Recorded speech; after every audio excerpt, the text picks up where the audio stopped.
A former British soldier, Ryan Evans, who was a safety staff advisor to Reuters international news agency in Ukraine, have been killed when Russian missiles struck a hotel in the eastern Ukrainian city of Kramatorsk on Saturday. President of Ukraine, Volodymyr Zelensky, in a video statement on Sunday, said Russia used a Iskander missile to kill the Reuters safety advisor and injured numbers of other journalists, American, British and Ukrainian citizens on Saturday during the attack.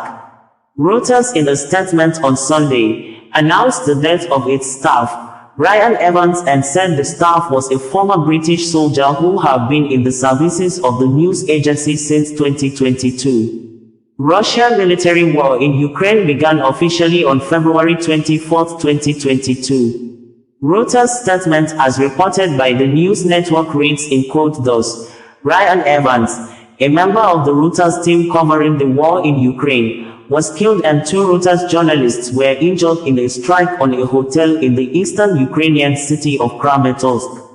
Evans, who was working as a safety advisor for the agency, was killed after a missile struck the hotel, Sapphire, where he was staying as part of a 6-person team on Saturday. 2 of the agency's journalists were being treated in hospital. One of them was seriously injured. We are urgently seeking more information about the attack, including by working with the authorities in Kramatorsk, and we are supporting our colleagues and their families, Reuters said.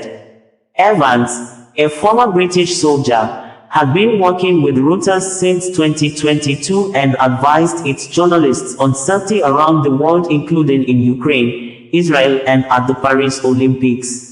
He was 38. We send our deepest condolences and thoughts to Ryan's family and loved ones. Ryan has helped so many of our journalists cover events around the world. We will miss him terribly, Reuters said. The 3 other members of the Reuters team who were in the hotel at the time of the strike were accounted for and safe, the agency said. President Volodymyr Zelensky said the hotel was hit by a Russian Iskander missile, a ballistic missile that can strike at distances up to 500 kilometers, 310 miles. The Russian Defense Ministry did not respond to a request for comment.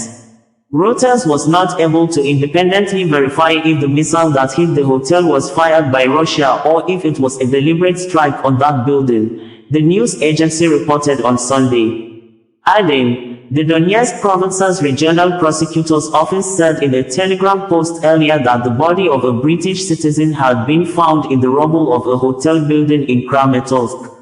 The hotel was destroyed at 10:35 p.m. local time, 19:35 GMT on Saturday, probably with an Iskander-M missile, it said. The prosecutor's office has opened a pre-trial investigation into the strike, it said. Zelensky, in a statement of video broadcast posted on X social media, said, Today in Kramatorsk, the entire day was spent clearing the rubble after a Russian missile strike. Among the injured were journalists, a Reuters film crew, citizens of Ukraine, America, and Britain. A regular city hotel was destroyed by a Russian Iskander missile. Deliberately calculated, 7 people were injured, and 1 person lost their life. My deepest condolences to the families and loved ones. This is the daily Russian terror that continues because Russia still has the means to continue. Today, too, Russian strikes targeted our Sumy region with KAB bombs, as well as on Kharkiv, Kherson, and Donetsk regions. For all of this, the world must not stop exerting pressure on the terrorist state.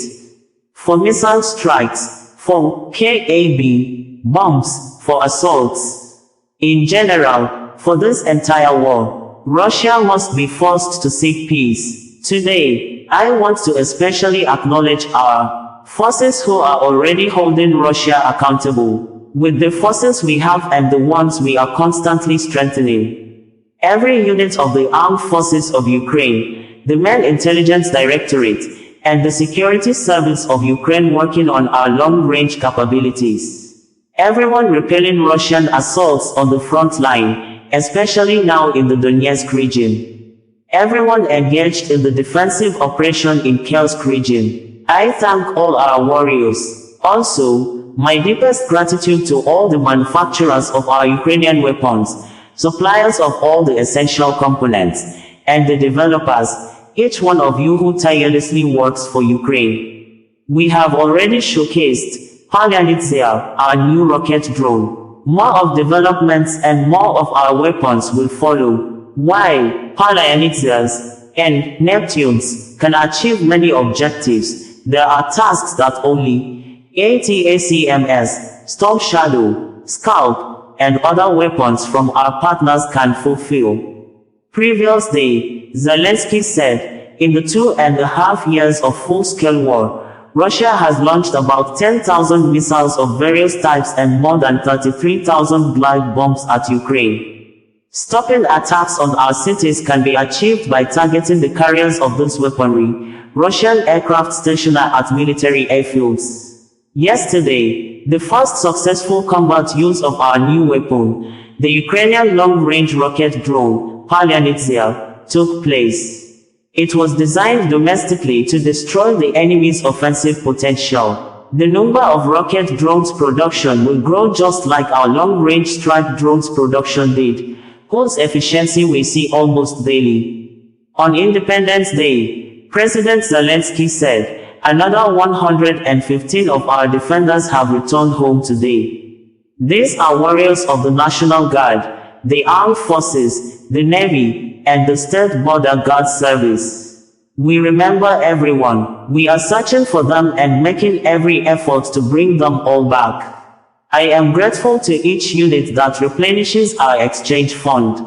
This helps to advance the release of our military personnel and civilians from Russian captivity. I thank our team and partners, the UAE, for bringing our people back home. Today, we celebrate the 33rd Independence Day of Ukraine. We are confident that Ukrainians will always celebrate this holiday in their free capital and within their own sovereign state. Ukraine will always remain independent.